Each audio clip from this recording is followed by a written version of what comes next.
తప్పకుండా ఈసారి Karimnagar ZP chairman, Rajanna Sircilla ZP chairman 100% మనం గెలుస్తున్నాం. ఇది అహంకారంతో చెప్తలేను నేను. ఉన్నటువంటి సర్వే రిపోర్ట్ల ప్రకారం, ఉన్నటువంటి వాతావరణం ప్రకారం ఇవాళ మనం పక్కా 100% మనం గెలవబోతున్నాం. కరీంనగర్ పార్లమెంట్ నియోజకవర్గంలో అన్ని పార్టీలకు ధీటుగా మనం ఉన్నాం. ఎందుకంటే గ్రామాలకు నిధులు ఇచ్చేది మనం, గ్రామాల అభివృద్ధి చేస్తున్నది మనం. దాంతోపాటు అనేక కమ్యూనిటీలకు కానీ, గుళ్ళకు, బొళ్లకు అనేక సంస్థలు కూడా మనం అన్ని రకాలుగా సహాయం చేసే ప్రయత్నం చేసినాం. నిత్యం ప్రజలకు అందుబాటులో ఉంటున్నటువంటి పార్టీ భారతీయ జనతా పార్టీ. కాబట్టి బీఆర్ఎస్ మీద ప్రజల్లో కూడా పూర్తి వ్యతిరేకత ఉంది. ఆ వ్యతిరేకత ఉంది కాబట్టి కాంగ్రెస్ పార్టీ ఓటేసారు. కాంగ్రెస్ పార్టీ మీద ప్రేమతో ఓట్లేరు వాళ్ళు. బీఆర్ఎస్ మీద వ్యతిరేకతను కాంగ్రెస్ పార్టీకి ఓటేసారు. బీఆర్ఎస్ మీద ఇంకా వ్యతిరేకత ఉన్నది. ఇంకా వాళ్ళ అహంకారం దగ్గరలేదని చెప్పి ఆలోచన ప్రజల లోపల ఉంది. బీఆర్ఎస్ పార్టీకి ఎట్టి బస్సుల ఓటేం. గతంలో ఉప సర్పంచులు, జెడ్పీటీసీలు, ఎంపీటీసీలు అందరూ అప్పులపాలై ఇలా గ్రామాలకు పైసలు లేకుండా కేంద్రం ఇచ్చే నిధులను పూర్తిగా దారి మళ్లించి గ్రామీణ వ్యవస్థను అస్తవ్యస్తం చేసినటువంటి పార్టీ బీఆర్ఎస్ పార్టీ. కేవలం ఎలక్షన్స్ అప్పుడు మాత్రమే వాళ్ళు గ్రామ పంచాయతీలు పట్టించుకుని తప్ప కనీసం ప్రజలు పట్టించుకునే పార్టీ బీఆర్ఎస్ పార్టీ. కాబట్టి బీఆర్ఎస్ పార్టీ పూర్తి వ్యతిరేకత ఉన్నది. సరే, కాంగ్రెస్ పార్టీ పరిస్థితి అంతకంటే ఇంకా అధ్వానంగా ఉన్నది.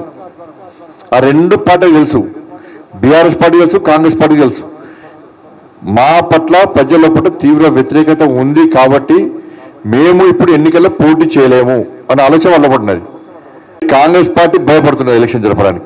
ఎందుకంటే ప్రజల లోపల చర్చ జరుగుతున్నది.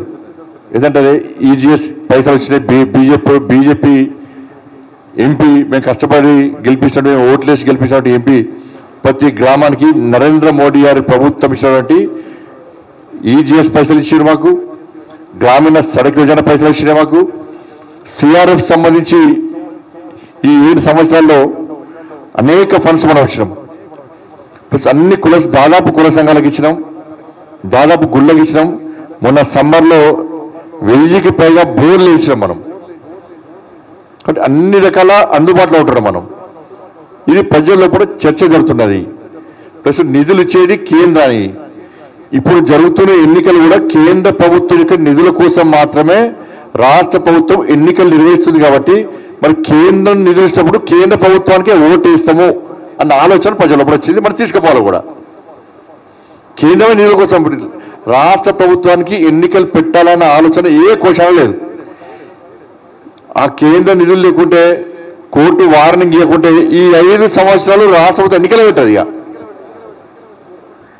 కాబట్టి కేంద్రం నిధులు కేంద్రం యొక్క నిధుల కోసం ఇవాళ రాష్ట్ర ప్రభుత్వం ఎన్నికలు పెట్టడానికి సిద్ధమైంది. కాబట్టి ప్రజల లోపల ఆలోచన ఉన్నది.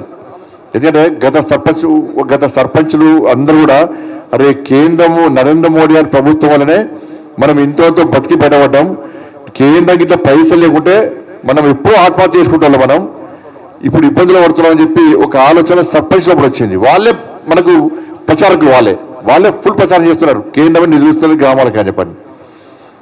కాబట్టి కాంగ్రెస్ పార్టీ ప్రభుత్వం కూడా ఇవాళ ఎన్నికల్లో ఓడిపోతామని తెలుసు వాళ్ళకు.